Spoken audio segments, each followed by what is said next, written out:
So today in this video, we'll learn how you can ask your AI agent to, let's say, control your home appliances, or ask to monitor sensors data like the temperature of the room, and can also ask to plot a graph for it, all by just using plain English language. Well, this actually feels like chatting with our smart devices, just like we chat with the human. And this video covers all the steps that are required to configure your AI agent to talk with your IoT devices as well. Now here, for the demo purpose, I'm using my XIAO ESP32 C3 board connected with a relay and a DHT11 sensor, which is sending the real-time data to Adafruit IO via MQTT protocol. And I can also control the bulb connected with it over internet. Now here, I already made a dedicated video about the Adafruit IO MQTT broker a couple of years back, whose link I'll be attaching in the description and also in the I button, so you can check that out and learn this platform. Well, it's quite simple to use it. And hey, wait, let me tell you one more thing. The method which I'll be showing in this video is not just dedicated for Adafruit IO MQTT broker only, rather it is for any other platform that works over MQTT protocol. You can use them as well. So now let me take you all to my computer and show you the steps that you need to follow to configure your AI agent, but after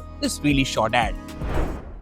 So this video is sponsored by LTM, and you must have already heard about LTM software a lot from my videos, but you may ask that, hey Sachin, I'm a student, I can't afford LTM license, or else I don't know how to use it. Well, I got a special news for you all people. So LTM came up with something really exciting for all the students in India called as LTM Student Lab, in which you can enroll for free with your university email ID, and later you'll get free access to LTM license, PCB design courses, and certification as well from LTM upon completion of the courses, which will truly highlight your resume. And the most amazing thing about using and learning LTM software is that this software is accepted globally by a lot of well-known tech companies. So if you are a student from India, well, you should not miss out this opportunity. Just click the link mentioned in the description right now and enroll for free for LTM Student Lab.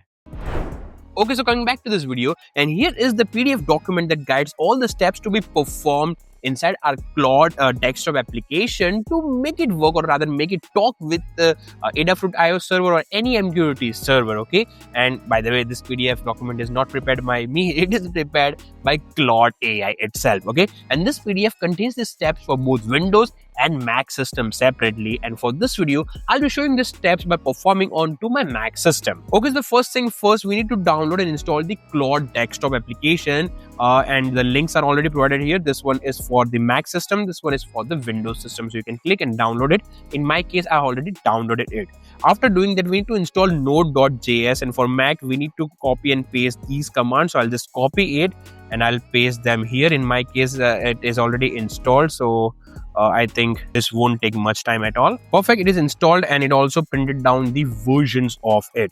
Let's move on to the next step. And by the way, these are the commands for the Windows system, so perform it accordingly. Okay, so after that, step 2 is we need to create a MCP server project. Now this whole thing is working over the MCP protocol only. Well, this is a protocol which helps the AI agents to talk to external services like an MQTT platform, okay? And this same protocol helps us to talk with other services like Gmail, like WhatsApp, like Telegram, everything, okay? So this kind of, you can think as an API for AI agent to talk with other external services, okay? So same, we are using the MCP server, so we need to copy and paste these commands in our terminal. Now these commands are same for Windows and Mac both, so just paste it and press enter. Perfect, it's done. Okay, so after installing, we need to open this package.json file and we need to type this line in that particular file. So let's just open it using this particular command, copy and paste, and here is that particular file. And we need to copy this line and paste it exactly here after the version, okay? So here is the version, so I'll click here, press enter, paste that file, check mark the spaces, enter comma here, and yeah, that should be fine. I'll just save this file and close it. So yeah, we are done with the step 2. Now the step 3 is going to create index.js, the JavaScript file. And now here they have provided this text to be pasted inside the index.javascript file, but they haven't provided a step to create the file. So let me tell you, you can use the same command, this one for Mac and this one for Windows. Now except package.json, you can just type out that index.js. That will help us to create the file. So I'll just copy it for Mac, paste it here. I will delete package.json and here I'll write index.js and press enter. Okay, so it says it doesn't exist. So let's try with the nano command. So nano index.js, that will help us to create the JS file. And for the Windows, I will just cross check that command and will update the PDF file so that you don't need to find the command. You can just copy the command from the PDF and create this file. So after creating this index.js file, we need to copy all this line. So I'll just copy it from here. And this is not just it, we need to copy from here as well. And then lastly, we need to copy it from here up till this line. Perfect, that's it. So now I'll press Ctrl X and then Y. This will save the index.javascript file. Now let's try to move on to step 4, find the exact project path. For that, what we need to do, let's just see. For the Mac, we need to run this command. So let's just try and copy this command and paste it here. Okay, we need not to copy all the commands, but yeah, this is the path of my project which I have found. Okay, let's move ahead and see what to do next. Create the Claude desktop config file. Okay, for that we need to copy and paste these two lines. I'll copy and paste them here. Just open up this Claude desktop config.json file. Okay, and here we need to copy and paste these lines of code. In my case, as you can see, all the things are already added, like the Adafruit IO name, password, everything. It's just because I already created this file before shooting this video just to test out all the steps, and hence this file didn't delete it and it showed up by default. But in your case, it will not be like this. You need to copy all this line, okay, which is provided here, and paste those lines here. And in this particular config file, you need to modify it to make it work with your MQTT broker as well. For example, first thing you need to modify is you need to provide the path where this index.js file exists.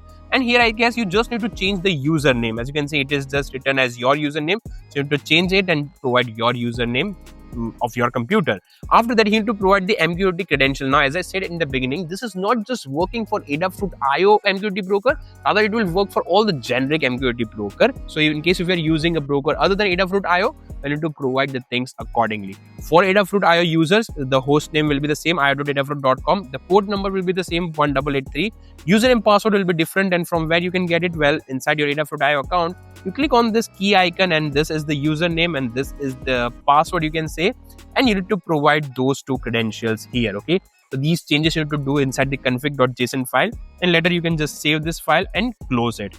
Now, one thing I missed to show you is you need to provide the feed name as well, the topic name, which is provided in the index.js file, which I missed it. So let me show you how to do that. So again, you need to open up the index.js file, which you can open using your text editor. And here, as you can see, you need to provide the feed name. So you can provide multiple feed names or multiple topics name, you can say. So here I'll show you the demo by providing two different topic name. Okay, first of all, let me tell you, this format is used just for Adafruit IO user. For other MQTT broker, the topic name can be different. So for Adafruit IO user, topic name format is your username, which in my case Sachin_SMS/feeds/ the name of the topic. So here I'll be using three different topics. I'm sorry, not two, but three different topics. One will be temperature, other will be humidity, and the last one will be for relay. Okay, other than that, I'll delete all these things and I'll just press Ctrl X then Y to save this file. Okay, so we have provided the Adafruit MQTT credentials in config.json file, and we have provided the feed name in the index.js or JavaScript file. Perfect. Let's see the document and let's see the next step. By the way, for the Windows, these steps are different. Like the config.json file looks a little different, so copy accordingly. Okay, so after that, yeah, we are done with all the things. We now just need to restart the Claude desktop application and hopefully it should work. Let us test it out. So for restarting in the Mac, you just need to copy this line and paste it here, which will restart the Claude desktop application. And for Windows, you need to manually, kill that application and reopen it. Okay, so let us try to see if this works or not. Okay, so this is my Claude desktop application, and here to cross check if everything was done successfully or not, you can click on this plus icon, and here in the connector you should be able to see this new option called as MQTT. If you see it previously, it will not be there, but after you follow all these steps, 4 or 5 steps, this option should appear. In my case, it is appearing here. That means I have done everything correctly and everything should work fine. And if we go to manage connectors, you will be able to see what kind of skills or things we have added in the MQTT. So if I click on MQTT, as you can see, it can read the topic, write the topic, subscribe, unsubscribe, and list the topics. Let us give the permission always allowed to all of them. Okay, and yeah, that should be fine. Okay, so now we are done with all the steps needed to be performed inside your Claude desktop application to configure it and talk with IoT device. And now let's move ahead and test it out in action. So here first I connected the DHT11 sensor and the relay with the XIAO board and monitored that the data is coming properly on the MQTT platform. And later I landed up on my Claude desktop application and first I asked the data of the temperature sensor and it immediately fetched the live data and gave me the response in the chat itself. Similarly, I asked the humidity sensor's data and got the real-time data of the same. And later I asked to turn off the relay and it was able to do that as well, and the bulb got turned off by just giving the prompt to the agent. Not just this, but we can also ask this agent to monitor sensors data continuously after particular interval and plot the graph of that data. And here, as you can see, it started capturing the data, and later after 5 minutes I got this beautiful graph of temperature data versus time. And not just that, it also highlighted the lowest value and the highest value in the graph. Truly impressive. And as this agent can monitor data continuously, I asked this agent to monitor humidity data every 30 seconds, and if the data crosses value 50, just turn on the relay. And here I tried to increase the humidity value by blowing into the DHT sensor, and as you can see, the value crossed 50 and soon it will turn on the bulb. And yes, it worked. It turned on the bulb. That means you can also run automation based on sensors data by just interacting with this agent. Really, by integrating this AI with our IoT devices, not just makes it more convenient to interact with those devices, but it also opens up a lot of new possibilities like plotting the graph, doing automation based on sensors data, and a lot of other things by just giving simple English prompts. So yeah, do hit the like button if you find this video interesting and useful, and also share your thoughts in the comments about will you be integrating your existing IoT devices with AI or you will be still using it the way they are. Do share your thoughts in the comments and let's have some fruitful conversation below. And yeah, with that being said, I'm just ending this video here and now. Just wait for my next video and then explore, learn, share with me, techiesms.